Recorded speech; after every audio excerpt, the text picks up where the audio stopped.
What is a Mercedes T-Class? Well, it's certainly not this electric longboard made from aluminum, but I can see the comments coming. Where can I get this board? We'll talk about it later.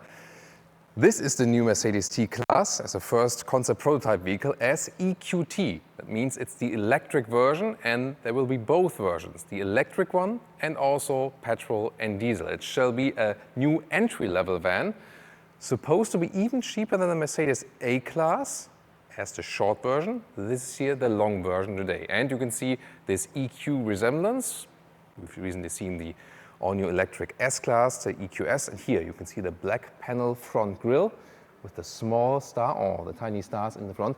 The charging port will be hidden behind that one later on, and the black panel here reserved for the electric version. However, the petrol and the diesel version will look a little bit different. In the length, you can see it's more or less looking like an V-Class or EQV. It's also not that short in this longer version, 4 meters 94 or 194 inches. Again, this is the longer version. There will also be the shorter one, then also with the entry price. And you can see it's more or less a one-box design. A lot of glass, also very interesting panoramic roof on the top.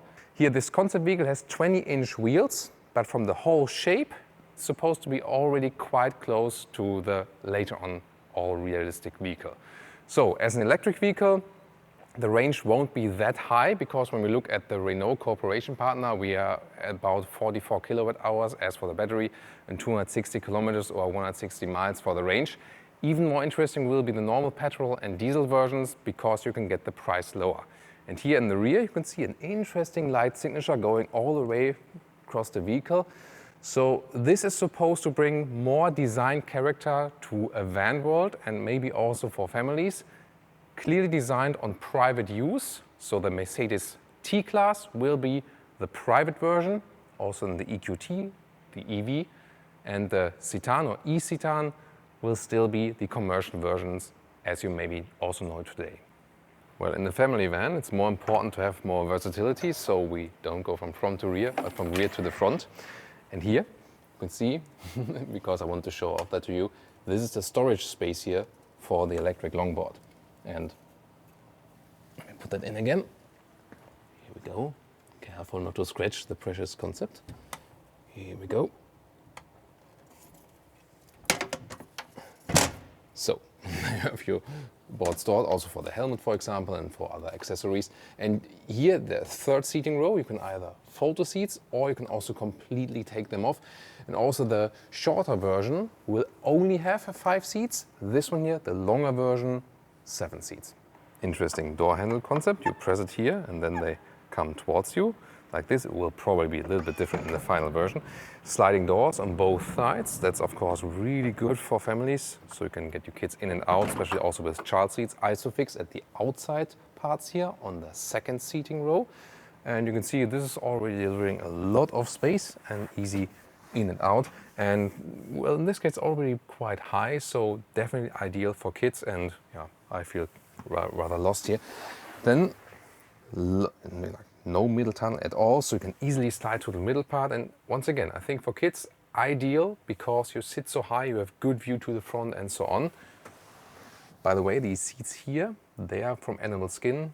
To put that in a concept vehicle, an electric one in 2021, very doubtful and not in compliance with the sustainable luxury claim by Mercedes, definitely not. So then, let's fold the seats like this, and this is one of the coolest things here in this vehicle. You can see here an easy access to the third seating row then, and also with a good cover here that you don't, scratch the seat here on the back part.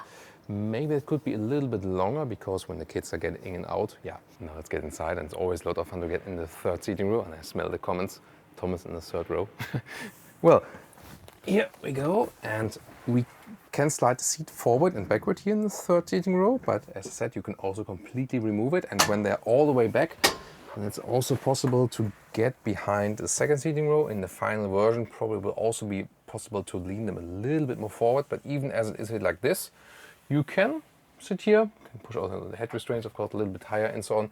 Headroom-wise, no problem. You can take a look here at the panoramic roof now. This is amazing. Not sure how this one will come in the final version, but it's definitely very roomish concept. So On the one hand, you have a design focus here, especially with this, show car here today. But on the other hand, you can see the versatility of this vehicle, and we have to swallow somewhat because of the, of the budget approach in a way, the low electric range of the full EV version. At the same time, the low entry price, also especially for the ICE versions, will be really attractive. That's, I think, what's making this car, so interesting to the market, because the Mercedes V-Class or the EQV, the all-electric version, they're super expensive. This is now where the T-Class or EQT will fill in the gap. And you can see here, already quite versatile in the rear. By the way, that you can see the folding down process one more time here. That's the reason why it goes so flat, because the lower seating area goes into the footwell. Very clever idea, and we already know it from the Honda Magic Seats, for example. Now the front cockpit, also with the bright styling, and look at that. This is a special theme here also for the prototype vehicle, and you can see it on the dashboard.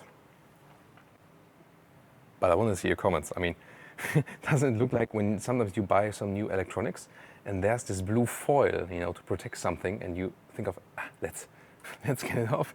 But in this case, it's meant to be that color, but can be easily mistaken for that, can it?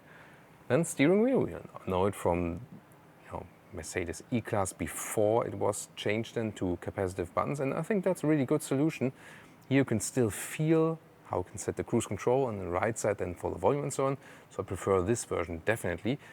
Instruments, analog left and right. In the middle part, a little bit more digital, but not digital all yet. And you see here, range something over 220 kilometers, not entirely full, of course, but it goes along together with my estimation. Then the seat, you can see here, rather looks car seat alike. So let's take a seat right there and check out the comfort. Easy entry also in the front. Manual control.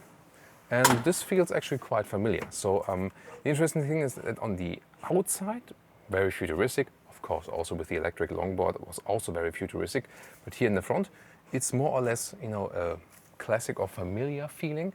And you have to think about, there's still the Renault Corporation, but at this point, unlike for the last generation, Mercedes was more involved in the design and technology process and also could set, more own goals. And that's what we also see in here in this whole interior. And the interior overview, a straightforward user interface, because here we have the rather classic dials here for the temperature and also for the vents. So this, maybe here the shifting lever is blocking it a little bit. That's a problem, but we also know that from the V-Class. And here, 7-inch touchscreen. It's off at the moment, but it will look exactly the same like from the MBUX Surface, the infotainment system, I may say, also with a good voice input and so on. We know it from other models, so this will be actually quite the same.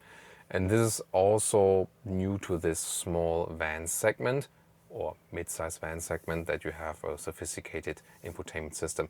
You will also be able to control these here by the touch controls at the steering wheel, here for the infotainment system with the right thumb, and for the middle instruments here with your left thumb. So overall, rather simple, but again, everything also in Apple CarPlay, Android Auto also be available then over the MBUX.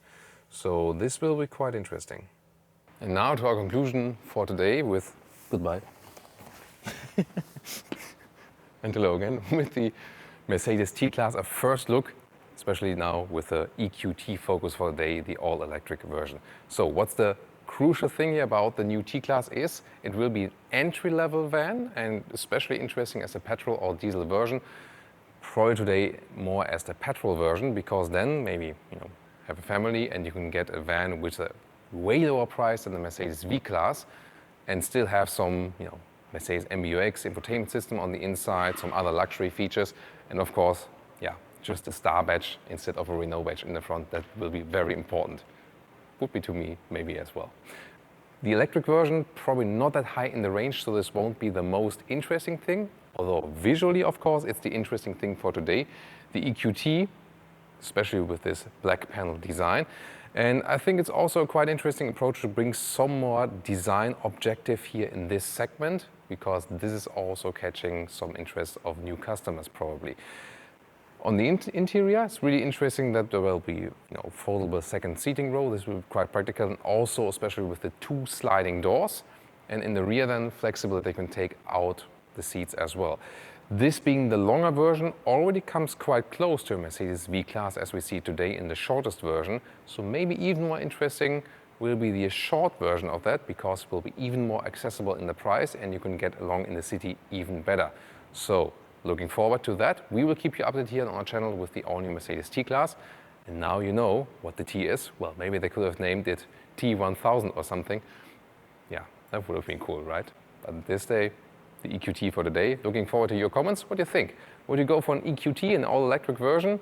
Or would you be in general interested in an all-new Mercedes T-Class? Let me know. See you in the comments. See you next time.